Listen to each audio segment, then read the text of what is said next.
안 그랬어요? 여보세요? 안 그랬나요? 자, 얘로 나누었을 때 몫을 Q라고 하겠대요.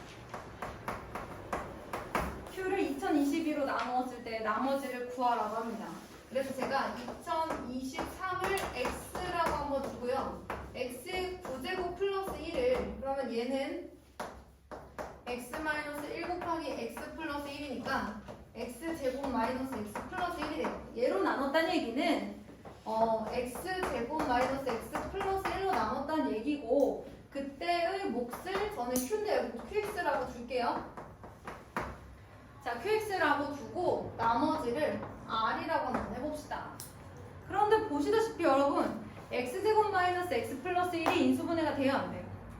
안 돼요. 간단한 문제는 양변에 X-1 곱해서 시작해서 얘 X 세제곱 마이너스 1로 만들기도 하고 인수분해 안 되니까 얘네들을 뭐 이제 어떤 다항식으로 놓고 예를 들면 얘가 3차면 얘는 뭐 X 플러스 K 이런 식으로 놓고 개수비교도 하고 뭐 이런 문제들도 많은데 얘네들은 그렇진 않아요. 그래서 저는 어떻게 했냐면 여러분 이 방정식 얘를 만약에 2차 방정식이라고 생각하면 어떤 근을 가져요? 서로 다른 두 식은 중근, 허근. 서로 다른 두 허근을 갖죠. 그 중에 하나는 선생님이 일단 알파라고 한번 해볼게요. 뭐 오메가라도 두고 상관없어요. 뭘로 두든 알파라고 둘게요. 그럼 양변에 x 대신에 알파를 대입한다고 가정해보세요. 일단 이 방정식의 한 허근이 알파예요. 그 얘기는 얘는 x-알파로 인수분해되기 때문에 알파를 여기다 넣었을 때 어떤 일이 생겨요? 0이 돼버리겠죠? 맞아요? 정리해볼게요. x제곱 마이너스 x 플러스 1은 0의 한 근을 알파라고 하면 여기다 대입했을 때 어떤 일이 생긴다? 0이 된다. 그런데 이거 보니까 우리 모두 하고 싶어요? 알파 제곱 마이너스 알파 플러스 1 모두 해보고 싶어요. 양변에? 알파 플러스 1을 왠지 곱해보고도 쉽죠? 그럼 뭐가 나와요? 알파 세제곱 플러스 1은 0이니까 알파 세제곱은 얼마야?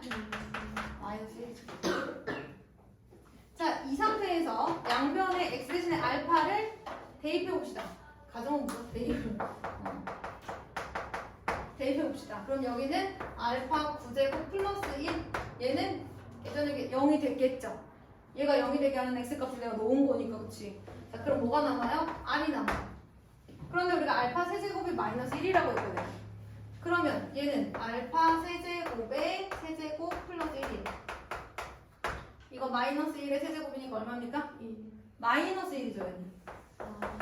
그럼 r은 얼마란 얘기야? 0이란 얘기야. 고로 저 위에 있는 식은 x 9제곱 플러스 1은 x제곱 마이너스 x 플러스 1 곱하기 qx 이렇게 인수분해가 된다라는 얘기죠.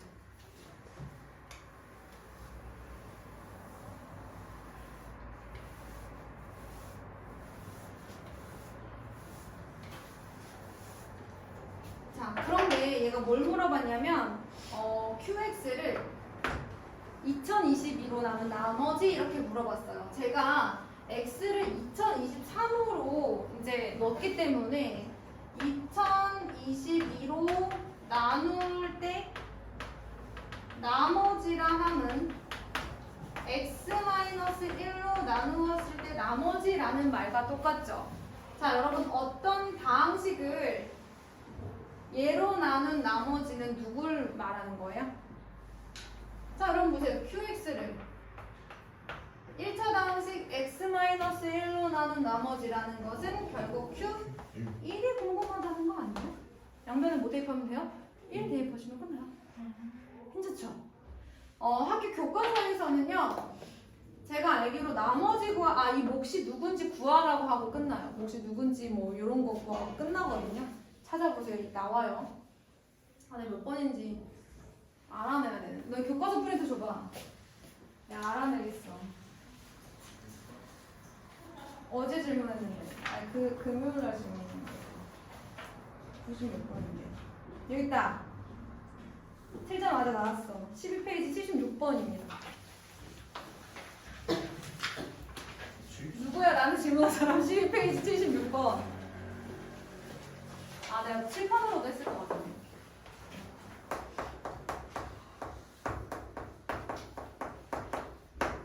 자 여러분 20 누구야? 누구야? 없어?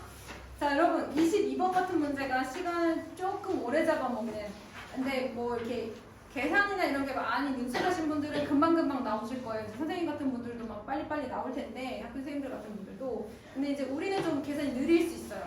그러니까 22번 같은 문제는 조금 풀다가 어느 정도 범위까지 나와서 좀 막힌다 싶으면 빨리 다른 데 갔다가 다시 돌아오셔야 되는데, 우리 반 친구들 중에 대부분 잘 쓰는데 식을 굉장히 이렇게 중구난방으로 쓰시는 분들이 가끔 계시는데, 그렇게 쓰면 이 문제는 짚기 힘들어요.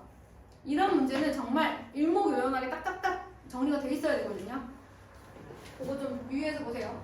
자, 1 이상 3 이하인 2차 함수, 이 범위에서 2차 함수 마이너스 x제곱 플러스 2ax 마이너스 a제곱 플러스 2b의 최대값이 얼마?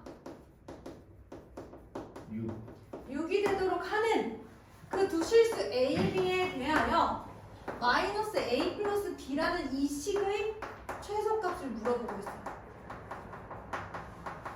이렇게 되게 하는 그 a, b가 있고 그 걔네들을 가지고 또다시 한번 최대차수를 찾아야 되는 그런 문제인데, 여러분 아까 제가 그 20번에서 했던 2차 함수는 여기도 a라는 문자가 있고 여기 1차 항에도 a라는 문자가 있기 때문에 대칭축이 상수로 나와요. 그런데 보시다시피 얘는 대칭축이 무조건 문자로 나오겠죠. 대칭축이 문자로 나온다는 것은 우리가 대칭축과 주어진 x값의 범위 사이에서 우리가 뭔가 끊고 막 경우의 수를 생각해야 된다는 얘기잖아. 시간이 걸리겠죠. 자 그럼 갑니다. 첫 번째, 이 2차 함수 어떻게 생겼어요? 미러볼록이. 대칭축 어디예요? 마이너스 2분의 b니까 이걸 것 같아요. 그쵸? 자, 이렇게 해놓고 1부터 3까지래요. 그러면 얘들아 봐봐. 대칭축을 기준으로 이 x값의 범위가 1부터 3 이렇게 주어져 있을 수도 있고 1부터 3 이렇게 해서 이 대칭축이 그 사이에 들어갈 수도 있고 1부터 3 이렇게 돼 있어서 이 x값의 범위가 대칭축보다 오른쪽에 있을 수도 있죠. 제가 하고 싶은 말은 대칭축이 저 주어진 범위 안에 들어가냐 들어가지 않느냐가 중요하다고요. 알겠죠?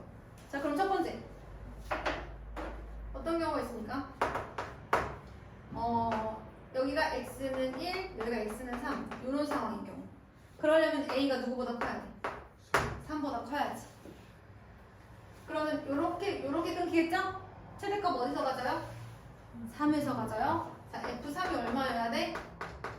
6이어야 돼.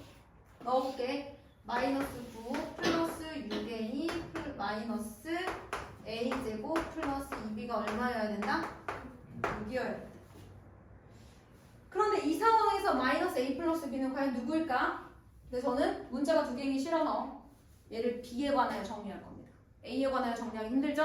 자, b에 대해서 정리할 거예요. 그럼 이 b는 a제곱 마이너스 6a 플러스 9 더하기 6이니까 15 양변을 2로 나눠줍니다.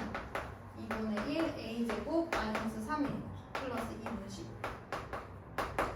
자 그럼 이 상황에서 마이너스 a 플러스 b란 여기다가 마이너스 a를 하라는 얘기니까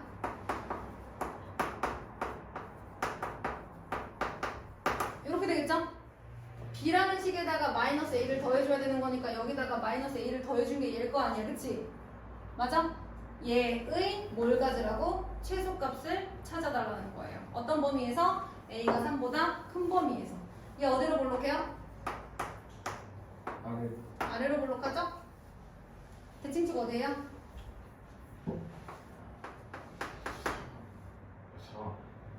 4.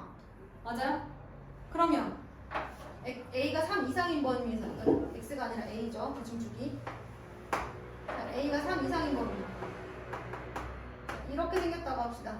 어디서 최소값을 가져요? 4일 때. 맞아요?